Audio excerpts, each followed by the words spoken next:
This is Blacked Out Reviews, and this is my review of Sonic and the Secret Rings. Here's a time code you can skip to for the actual review of the game. Before that, I just want to give context for my history with Sonic the Hedgehog and my overall reasoning for why I, don't really like this game, I guess you could say. But, there you go, there's a time code, but I heavily suggest that you, watch this part so you have an understanding of where I'm coming from with this game. So, with myself, growing up as a kid, whenever I came into gaming, I was through and through a PlayStation kid. The first console I ever had was my dad's PS2, where I played the heck out of Gran Turismo 4 and Madden 08. Then, whenever it came to 2013 with the release of LEGO Marvel Superheroes, I had a PS3, and that's where my love for gaming began. I had so many fond memories of LEGO Batman, The Complete Saga, Clone Wars, Jurassic Park, LEGO Dimensions. That was a good one. Man, that was a lot of LEGO. But outside of LEGO, I had a lot of games like Marvel Ultimate Alliance, DC Injustice, Pac-Man, and the Ghostly Adventures. Star Wars Force Unleashed being an all-time favorite. And then I got Force Unleashed 2 and pretended I liked it. That didn't go well. Your feelings for her are not real. They are real to me! Then I have vague memories of playing Sonic Unleashed, but at that time the blue blur just wasn't that appealing to me because I had the most OP character of all of Star Wars history. Disney, make it canon, you cowards. Then I also remember playing Batman Arkham Asylum, but I'm not gonna lie, I pussied out because the Scarecrow mission scared me. And I mean, just to give some context, I played in my game room with the lights off, so don't judge me. Then, when it came to 2017 in preparation for Battlefront 2, yeah, I know, right whenever that went down, I got a PS4. And of course, my gaming expanded even more beyond belief. I had the Uncharted franchise, I actually played the Batman Arkham series, God of War, Spider-Man, Cuphead, and Fallen Order.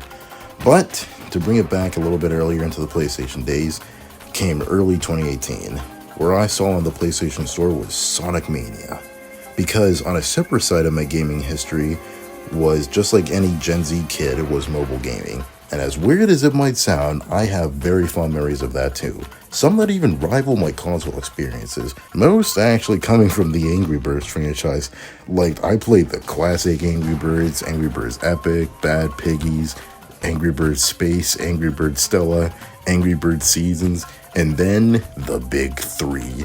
Star Wars, Angry Birds, especially 2. That was a really damn good one to me. Angry Birds Rio and Angry Birds Go. So let's just say Angry Birds had a chokehold on me.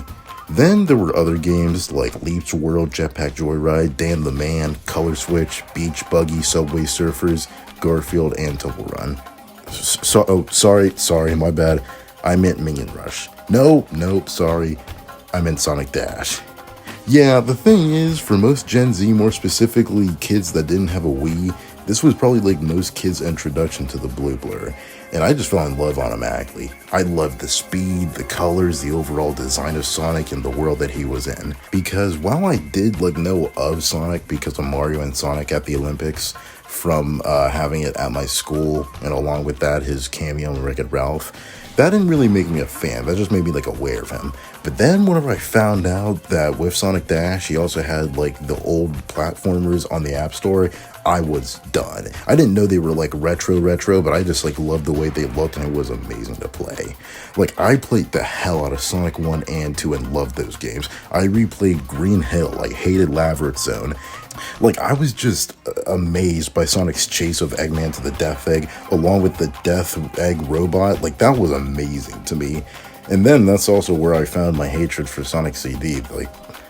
Man, that was bad. I still love the metal fight though. That's good. So when I saw that there was a retro Sonic game on the big TV, there was no question. I fell in love with everything. The gameplay, the retro style, the graphics, the sprites, the colorful bosses and enemies. It was just so good. So whenever I saw that it tied into Sonic Forces, I felt like I just had to get it. So that Christmas of 2018, I got God of War and Sonic Forces. I played Sonic Forces first. What the fuck was I thinking? Sonic Forces isn't bad in my opinion, but I could tell, this isn't what I wanted from Sonic. But the one thing I did like about that game specifically was the character of Shadow the Hedgehog. His look, his character, and in general, it was just so appealing to me. I had to play his original game. And I'm going to talk about this in my Sonic Adventure 2 review, but trust me when I say this, that game hit different. Like, that game turned me into a legit fan of this franchise. And then building off of that, I got a 2DS XL in Christmas 2018, and I got to experience Sonic Rush and Sonic 3 and Knuckles from the Sonic Classic Collection. Then after that, it died down a little bit until I got a PS5 in time for Miles Morales. And then later on, I played Sonic Forces, which then brought me back into the series. Then a while back, say like a year or so, my friend gave me his old Wii, which thankfully was the early one that was backwards compatible, so I was able to get Sonic's GameCube games, along with his Wii games.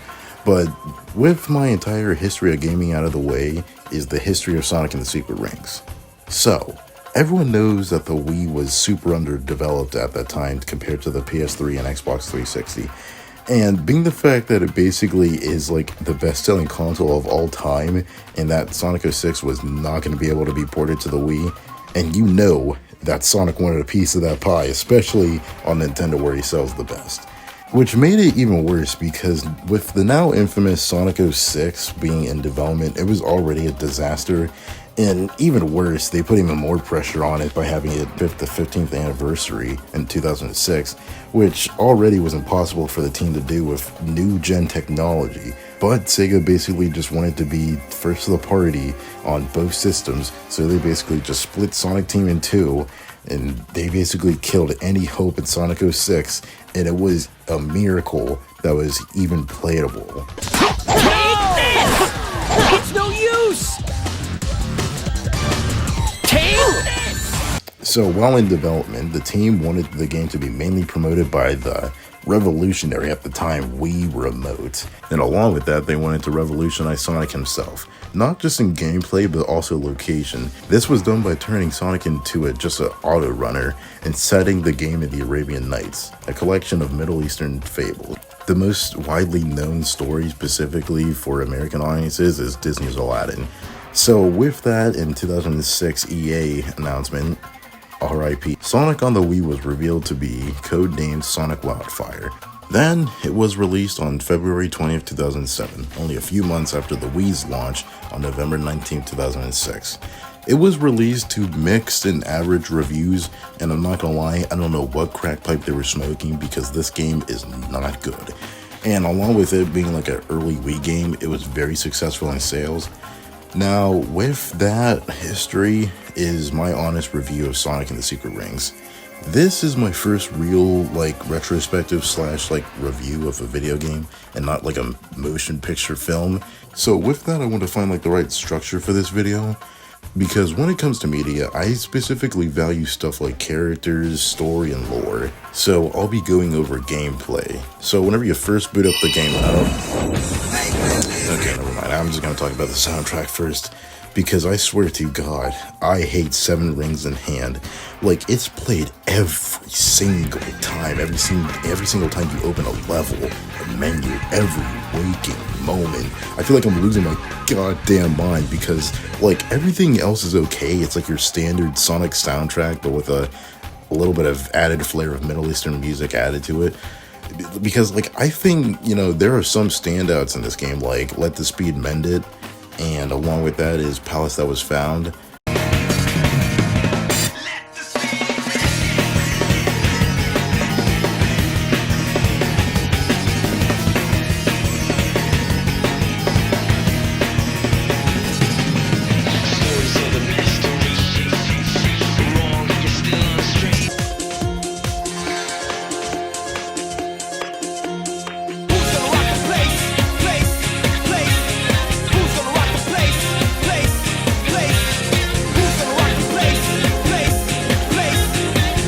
But besides that, I really just need to talk about, the controls for this game, because this is honestly what kills it. This honestly is what kills the game. Because, when it comes to Wii controls, I think it's best used in, small modes, small, mini events, games, or whatever. It works well in games like Wii Play or Just Dance or Mario and Sonic at the Olympics. But making it into a full game, a full-length game, is absolutely awful because Already, it is insane to control Sonic as it is, and now to do so on the Wii remote, it's criminal. Like, I understand. Sega wanted to adopt new technology, but to this degree is absolutely something else, because you need to tilt the remote left and right manually, and to go backwards, it's so unresponsive, it's laughable how unresponsive it is. And I can't even begin to talk about the other gimmicks like the barrel. Like, don't even get me started. And just trying to do a simple homing attack is just, it's insane. Like, I don't, like, this game is meant to just make you so upset and just make you want to quit. Like, there are multiple moments where I wanted to quit the game. Like, it's slightly improved with the soul gauge, but like it doesn't really do that much. Like, it helps, but it doesn't at the same time. And there's also like a level up system or whatever. Like, I didn't even, like, when I feel like talking about it, like, I didn't use it at all, but I guess it helps out in like some levels, like minorly, so I guess like that's whatever. But like, these controls alone create what has to be the worst opening for a Sonic game ever. Because something you can't deny about Sonic games are it has amazing openings that get the player hooked. But we have the longest, most drawn out tutorial that is basically necessary to help the player understand what the player is going to do. Like, I could play and enjoy a Sonic game if it has like a little bit of jank, but makes up for the characters and presentation and story. But it can't save this game. It can't this time. Like, a video game has to be at least fun to play to at least be considered a good game, but I can't defend this at all. Which then comes into the gameplay, which is an endless auto runner, as I stated, which as a visual spectacle is like a good idea, but in execution, it's mixed, to say the least. Because my favorite part of the game is the go for the goal levels, where you just simply just have to, well, as I stated, go for the goal. Because the thing is, when you're just like running through enemies, like dodging obstacles and just like watching the world around you, it is pretty sick. Besides that, like, to pad out the game, there's just like other like objectives that just make it longer, but like defeating a certain amount of enemies or beating a timer and stupid stuff like that. Like, it's not like bad per se, but it's like the way the level is designed and the controls alone just make it like so hard to do. Like, I could accept padding in, you know, games, not all, but like most, but in here it's just so tedious. It's just like, oh my god. And then like the bosses here, just they suck. Like, there's no putting it there, they all suck. Like, you just run after the boss and then like attack them with the remote, just shaking it constantly. It's just honestly bad. Then, going into presentation wise, the graphics are really good for an early Wii game. Like, I hate the Lost Prologue for the way it makes me like learn the game, but the way it looks is honestly stunning. Like, I can't lie about that. Like, the way like you're actually going through the pages of the Arabian Nights is incredible. How they're just all like spinning around is pretty nice to see. And I also love other stuff like Night Palace. That was a great set piece. There's some other places I really love. I love like Skeleton Dome. I love how like it just feels like so eerie and like such a cold nature to the place. I love Evil Foundry. That was pretty sick. All the other places are really look incredible, to say the least. Now we have to focus on the main part of the video that I love to do, and that is the story. So here is the story of Sonic and the Secret Rings. Basically, we started off Sonic chilling at home. I want to say it's home, but like, Sonic never really has a home. So maybe it's like Tails' place. I don't know. I mean, like, he has like a couple of places, I guess. Then, to Sonic's surprise, whenever he wakes up, he finds a ring, and that belongs to Shara, Genie of the Ring, that needs Sonic's help to save the stories of the Arabian Nights from Eraser Jin. Get it? Eraser Jin? Eraser? Jeez, man. Basically, he wants to escape the book and absorb the power of the book so he could escape and just take over the world and do evil stuff, you know, the generic stuff. Sonic then sneezes and she grants him a bunch of handkerchiefs. Trust me, it's going to be important later for the story. Sonic becomes the master of the ring and they go journey into the book and begin their adventure. Right off the bat, I just love how Sonic sees this as just like a fun adventure, and I just think it just perfectly like describes himself as a character, because he's not like a typical hero that sets out to save the world. except for that one time. But he's just someone that just loves adventure. So with that, moving forward in the story, after the prologue, we meet Erasure Jin. And after some banter, he asks Shara about the 7 world rings. Basically, this game's version of the Chaos Emeralds. And then when she says that she'll never give him the rings, he shoots her with a curse. But Sonic takes the hit, and now his life is on a ticking clock, unless he collects the rings. So they go on a journey and meet familiar characters that are like Eggman and Tails, but they take place of other characters in the story. Like how after we save Tails, it's revealed that he's Alibaba. Then, after those interactions, we then run into the first boss. And with that, Sonic asks Shara to use her magic to easily defeat the boss. But, she says that she can't because her power is no match for Erasure Jin, which already is foreshadowing a deeper connection between the two genies. And with this, Sonic notices this and realizes a lack of confidence and belief in herself, and Sonic promised her that she'll be smiling by the end of this. Then, after that beating the boss, Shara reveals to Sonic that to have the 7 rings be controlled, that there must be a sacrifice. And so far in the written story, that sacrifice is going to be Sonic. And with his usual casual self, he doesn't accept this and just goes about the adventure. Because something I just wanted to bring about this game is the fact that I just love the relationship between Sonic and Shara. Because it's just so Sonic, I guess, because Sonic in general is such a static character. His nature and approach alone to the world just causes those around him to be their best selves and to push past their problems and flaws, as he always encourages and brings out the best of his friends. And to do that with someone that he doesn't even know at all in another world is just so great, especially for a character like Shara, which we could tell in game is a little bit nervous and cautious of herself and where she is. And the fact that Sonic is just showing her to appreciate life and just enjoy the adventure of the game is honestly pretty nice. It somewhat makes the game enjoyable to play. But with this, later on in the Evil Foundry, we see Erasure Jin calling upon a demon, which is called an Ifrit. And after research, it is actually a demon in Islamic culture. And I really love stuff like this because it just shows that Sega just pulls out all the research when it comes to the culture of their games and stories. And it's even more cool because with Sonic Team, it even bleeds into other projects during that time. Games specifically stuff like Sonic Rivals 2 and a similar being the Iblis in Sonic 06. Which, I'm not gonna lie, in the story, it doesn't make sense for the Erasure Jin to do, because he needs Sonic to collect the rings, but yet he sets out a giant demon to kill him. And I'm like, what do you want, man? I get it's a game, so it needs bosses, but I don't know. I feel there could have been something better for this, but you know what? It doesn't matter. So then with the Ifrit, they can't defeat it, so they run into Knuckles, who is Sinbad.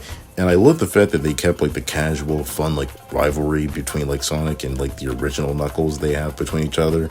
And then after collecting more world rings later on in the story, it's important to mention that they all have emotions, I guess, and they have different emotions like rage, anger, sadness, and other emotions, which then causes Shara to give Sonic an object, which will be important later in the end of the story. So after facing off some pirates and another world ring down, the question comes, about the rings in general, the fact that they might be from another world, which calls into question more of the mystery and the world building of the Arabian Nights. And I think for basically what is a spin-off game, and yes, I say spin-off, this might be on a home console, but I do not consider this mainline at all. But in general, after you fight the pirates and get the Ring of Water, they defeat the Ifrit and then visit King Solomon, who is legit just a skeleton. Bro is dead. That's it. As after completing all of his missions, he, claims Sonic as the legendary Blue Hedgehog, and he sees that he's gonna die. Straight up. He's dead. He smells death on him.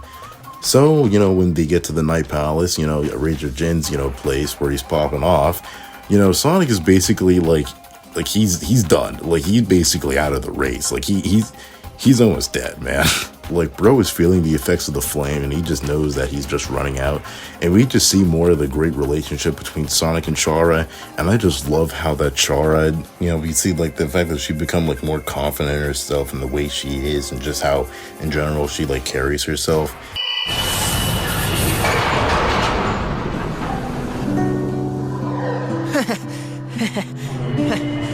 Looks like my time limit is about up. Sonic? Sorry. I don't mean to worry you. I'll be okay. I'm so sorry. It's my fault that this happened to you. Really? Don't worry about it. Just remember my promise. The promise between me and you. I haven't forgotten that promise. I knew I could count on you, Chara.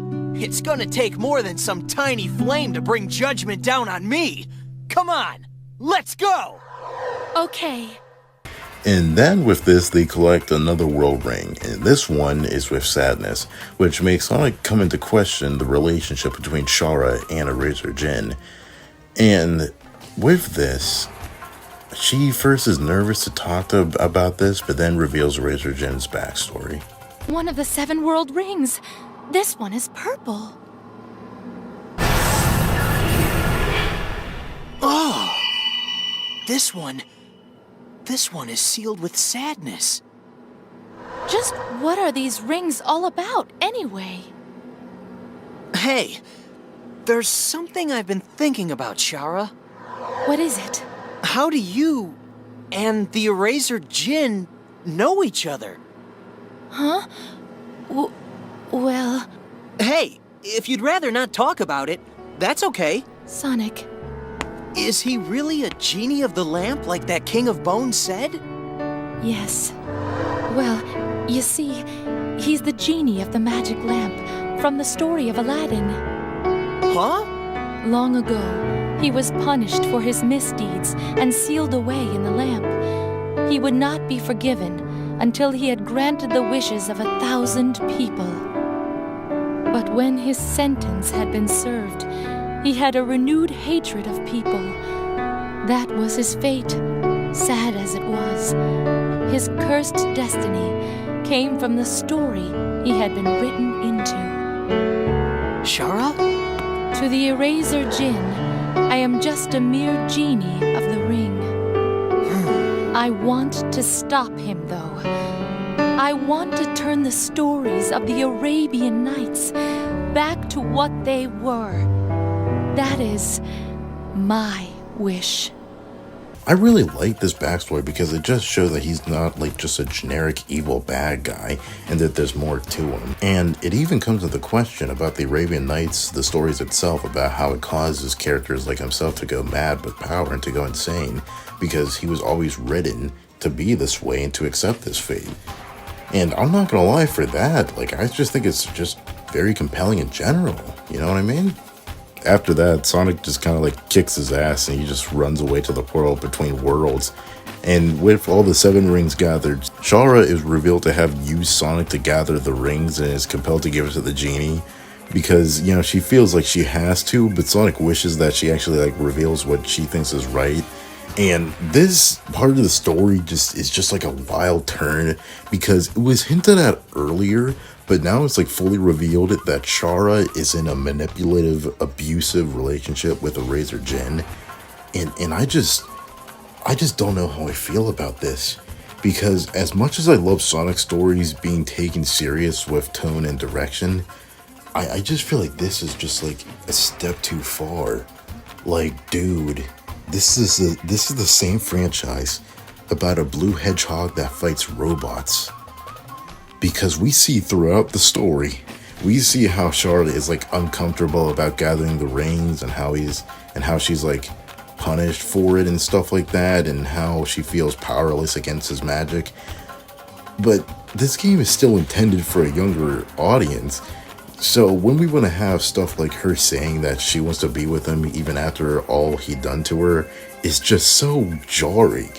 And I'm not gonna lie, this is what I love and hate about the quote-unquote dark age of Sonic, it just goes all in. I have to appreciate that. They just go like, let's just give Sonic a sword, let's have him become a werehog, let's just have an arc about abusive relationship, let's just fucking kill Sonic the Hedgehog. But to move on from that, Chara straight up dies. Like, a Razor Jin, like, shoots Sonic, for the sacrifice I talked about earlier, and Chara takes the hit because, like, she does what she believes is right. And Razor Jin just, like, mocks her. And I'm just like, dude, can you be any more of an asshole? And then, like, a Razor Jin, like, gains the 7 rings and becomes, like, a giant monster. And so with the power, Sonic also becomes super, but not like Super Sonic. He becomes, like, Dark Spine Sonic and takes him on. And I'm not gonna lie, this fight goes pretty hard. It actually is pretty cool and epic. And this line alone, I'm not kidding you, is pretty solid, man.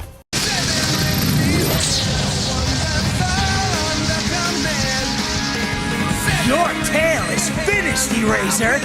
Next time, try writing a better story! And with that, I'll just play you the last cutscene for you to see on your own, like, how, like, legit, like, good this story is. Like, graphics and, like, lines alone, this is pretty good.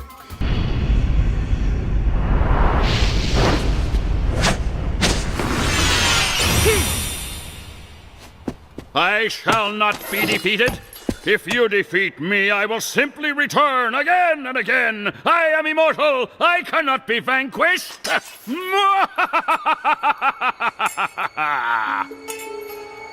can't be. That's the... I want you to hold on to this. To go back to the way you were. The genie of the lamp is supposed to grant 3 wishes. Am I right? I will never grant any wish from the likes of you. Huh. My first wish. Bring Chara back to life.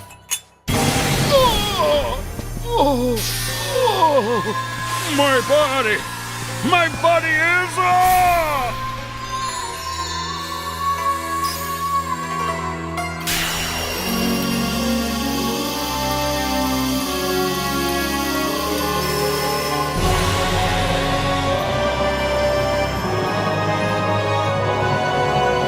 My second wish. Return the Arabian Nights to the way they were, so that the world can have its stories again.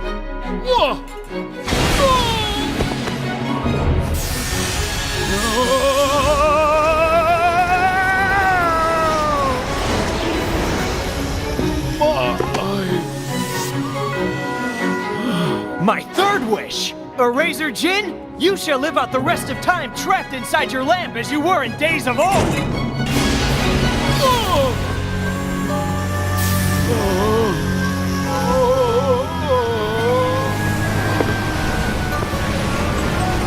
Chara, I know you're there. Please stop him. We can start over. The 2 of us. I swear it. The world is mine. I cannot be denied by that filthy rat. Why? I told you, I'm not a rat. I'm a hedgehog.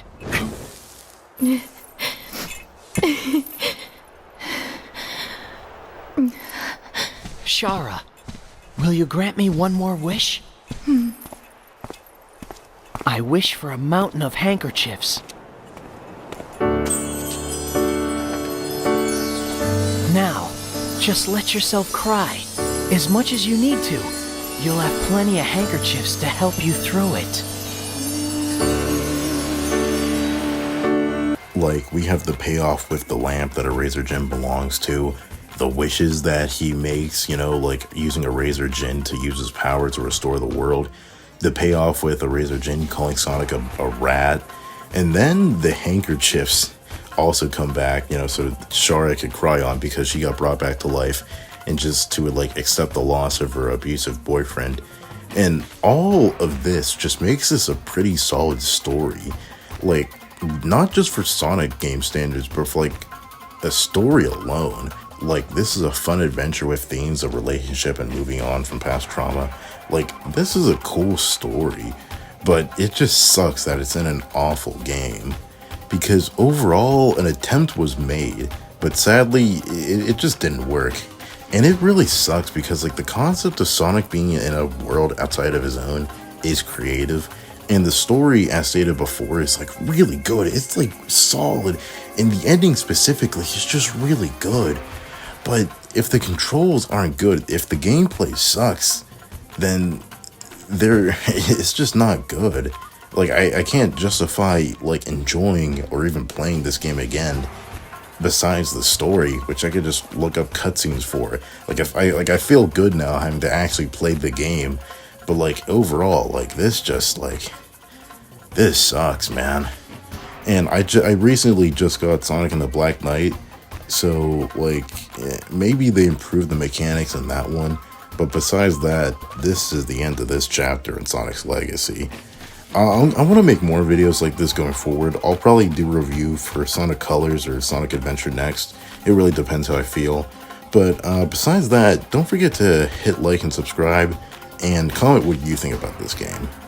I'm Blackdell Reviews. I reviewed it so you don't have to.